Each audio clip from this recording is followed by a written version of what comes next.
ಬರೀ ಮ್ಯಾಮ್, ನಮಸ್ಕಾರ. ನಮಸ್ಕಾರ.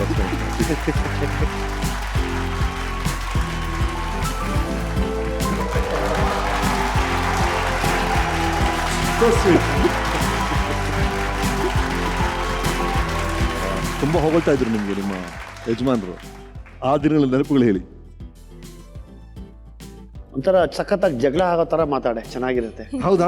ಸ್ವಲ್ಪ ರಿಸರ್ವ್, ಲೇಟ್ ಪಿಕಪ್ ಗಾಡಿ, ಜಲ್ದಿ ಗೇರ್ಗೆ ಬೀಳಲ್ಲ, ಬಿದ್ಮೇಲೆ ನಿಲ್ಲಲ್ಲ.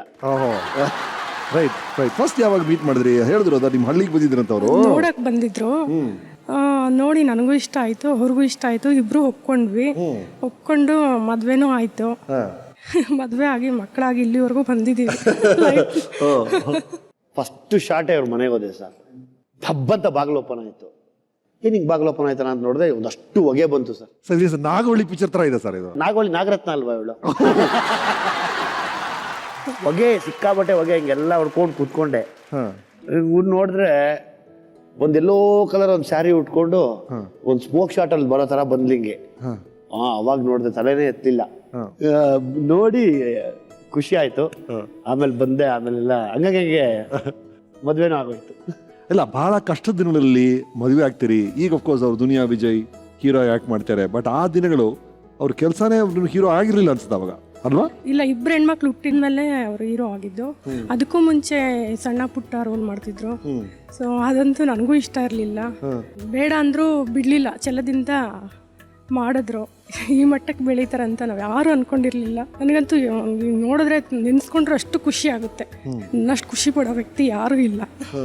ಇಲ್ಲ, ಪಟೇಲ್ ಅವರು ಸ್ಟಂಟ್ಸ್ ಎಲ್ಲ ಮಾಡ್ತಿದ್ದಾಗ ಈ 5-6 ಮಗಡಿಯಿಂದೆಲ್ಲ ಕೆಳಗೆ ಬೀಳ್ತಾ ಇದ್ರು, ಬಹಳ ರಿಸ್ಕ್ ತಗೊಂಡು ಆಕ್ಟಿಂಗ್ ಮಾಡ್ತಾ ಇದ್ರು.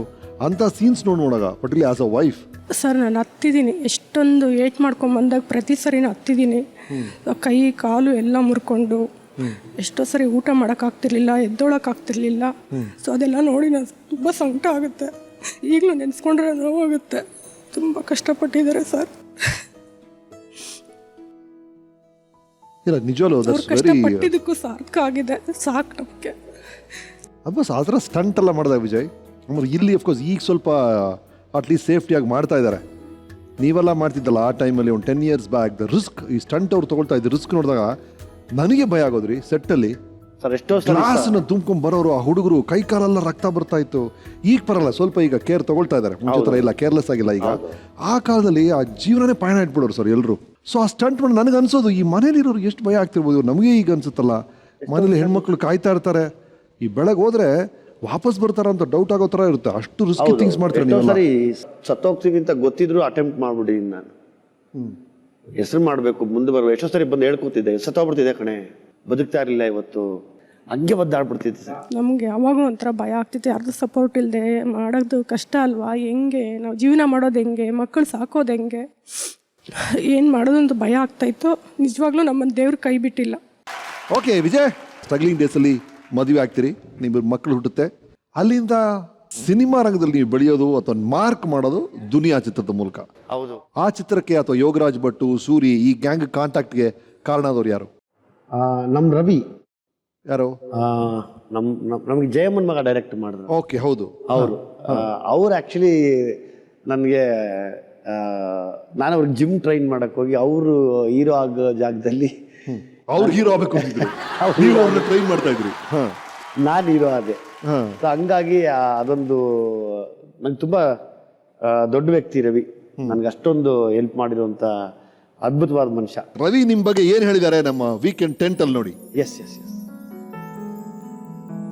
ಅವರೇ ಹೇಳಕ್ ಬಂದ್ಬಿಟ್ಟಿದ್ದಾರೆ.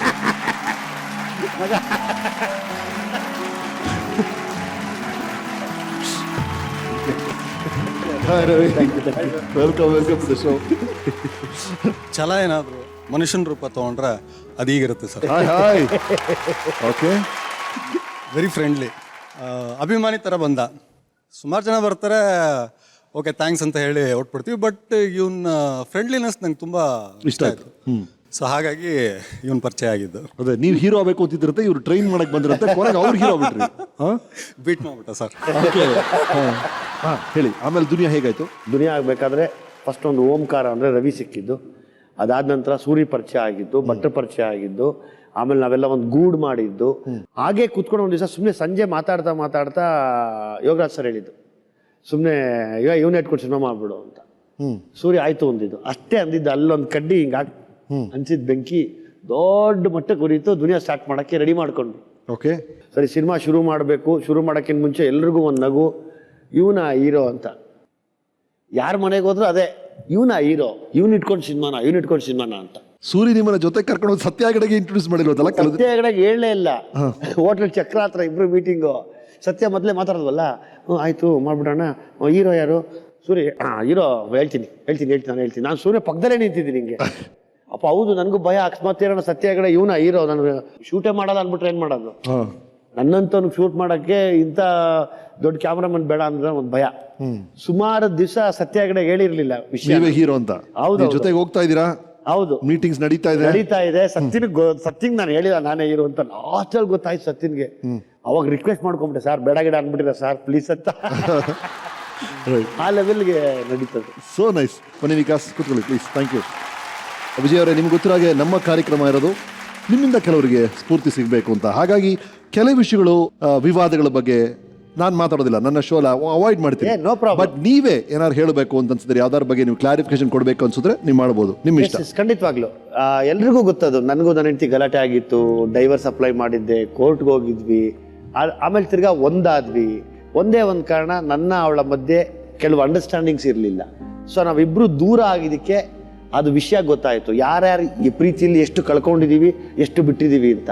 ಸೊ ಏನೇನು ಕಳ್ಕೊಂಡಿದ್ವಿ ಅದನ್ನ ಇಬ್ರು ಆ 2 ವರ್ಷ ಗ್ಯಾಪಲ್ಲಿ ಸಂಪಾದನೆ ಮಾಡಿ ತಿರ್ಗಾ ಒಂದಾದ್ವಿ.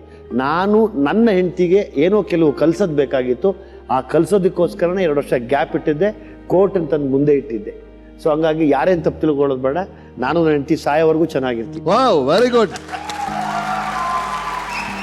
ರೈಟ್ ವಿಜಯ್ ಅವರೇ, ನಮ್ಮ ಪ್ರೋಗ್ರಾಮ್ನ ಕೊನೆ ಹಂತ. ನೀವು ಯಾರಿಗಾರು ಥ್ಯಾಂಕ್ಸ್ ಹೇಳಬೇಕು, ಅಥವಾ ಸಾರಿ ಹೇಳಬೇಕು, ಅಥವಾ ಏನೋ ಒಂದು ಪಾಪ ಪ್ರಜ್ಞೆ ನಿಮ್ಮನ್ನು ಕಾಡ್ತಾ ಇದೆ, ಇದು ನಾನು ಹೇಳ್ಕೋಬೇಕು, ಇಷ್ಟು ದಿನ ಹೇಳ್ಕೋಬೇಕು ಅನ್ನಿಸ್ತು, ಹೇಳ್ಕೊಳ್ಳಿಲ್ಲ ಅಂತ ನಿಮ್ಗೆ ಅನ್ಸಿದ್ರೆ ಸುವರ್ಣ ಅವಕಾಶ. ಅಲ್ಲಿ ಕ್ಯಾಮ್ರಾ ಇದೆ, ನೀವು ಮನ ಬಿಚ್ಚಿ ಮಾತಾಡ್ಬೋದು.